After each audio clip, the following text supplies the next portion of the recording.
Jamin rasa aman di ruang kritik.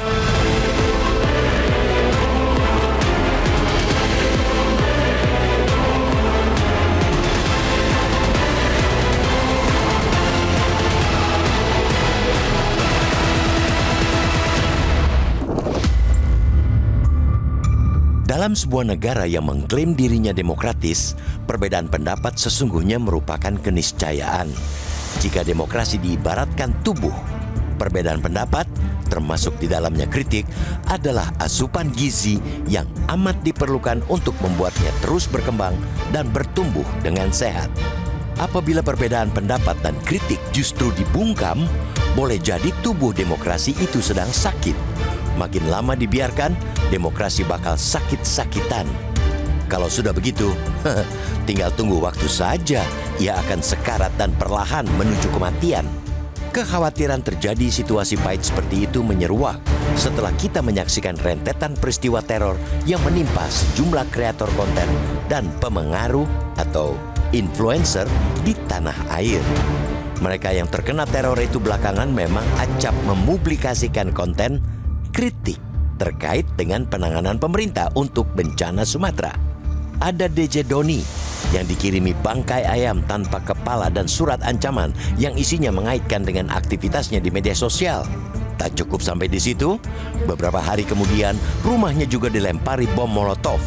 Ada juga Shirley Anavita yang mobilnya dicoret-coret dan Cikita Fauzi yang mendapat ancaman digital dengan gambar kepala babi. Teror semacam ini mengingatkan kita pada ancaman serupa yang pernah dikirimkan kepada jurnalis Tempo beberapa waktu lalu. Saat itu, kantor Tempo dikirimi kepala babi. Entah siapa pengirimnya, yang pasti seperti hanya ancaman yang ditebar beberapa hari terakhir ini. Aksi itu adalah teror terencana dari pihak yang tidak terima dengan kritikan publik. Perilaku para peneror itu harus kita pandang sebagai tindakan yang telah melampaui batas kewajaran. Ketika mereka yang kerap bersuara kritis di ruang digital harus menghadapi ancaman di dunia nyata, bahkan sampai merangsek ke pintu rumah mereka. Itu jelas sangat mencemaskan. Teror fisik dan intimidasi yang menyasar ranah privat bukan lagi sekadar dinamika media sosial, melainkan serangan nyata terhadap pilar-pilar kebebasan berpendapat. Di era digital saat ini, para pemengaruh adalah pilar baru dalam diskursus publik. Menyerang mereka sama artinya mencoba memutus kritik dan opini alternatif di tengah banjirnya informasi dari sumber tunggal. Kita patut memberi apresiasi atas sikap pemerintah melalui Kepala Badan Komunikasi Pemerintah BKP, Angga Raka Prabowo, yang mengecam keras segala bentuk intimidasi terhadap warga negara. Pernyataan pemerintah bahwa negara menolak tunduk pada cara-cara premanisme dalam menanggapi kritik menunjukkan pemerintah menyadari keselamatan setiap individu yang bersuara adalah pertaruhan bagi wibawa negara. Namun, kita juga mesti ingatkan bahwa kecaman saja tidak cukup.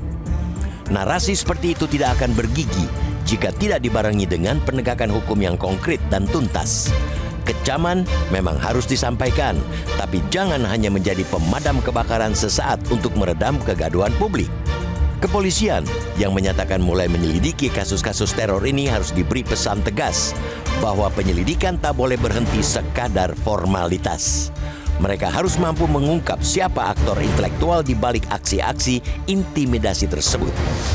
Publik menunggu hasil nyata, bukan sekadar laporan perkembangan perkara yang tamat di laci penyidik. Negara harus hadir untuk menjamin bahwa setiap warga negara mendapat benteng perlindungan yang aman. Rakyat bukan sasaran teror karena perbedaan pikiran dan pendapat. Jika teror dibiarkan menang, sesungguhnya negara sedang membiarkan mereka dilecehkan. Yang tidak kalah utama, kebebasan berpendapat adalah amanat konstitusi yang tidak boleh ditawar. Kritik sepahit apapun adalah cermin bagi penguasa untuk berbenah. Maka, jangan biarkan suara kritis mati yang di ujung intimidasi.